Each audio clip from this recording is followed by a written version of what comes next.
Well, let me talk about what Midrash is. Midrash is a kind of Jewish exposition. Midrash would be the ancient Jewish term for expounding Scripture and applying it. There were two kinds of, well, there are actually more than that, but there were two basic approaches to Midrash.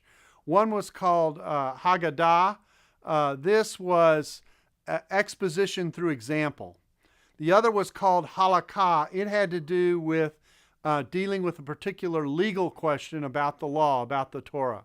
There also was a kind of eschatological or future promise-oriented midrash called pesher. So these are different means of ways of reading.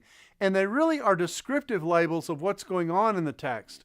So midrash in and of itself is not a problem. It's simply a kind of way of exposition, or the direction of the exposition, if you will.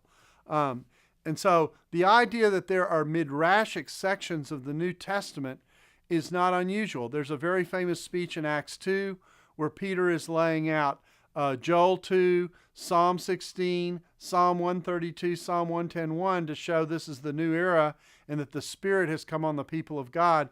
That has midrash and midrashic technique running all the way through it, in which words are connected from one passage to the exposition to the next passage, etc.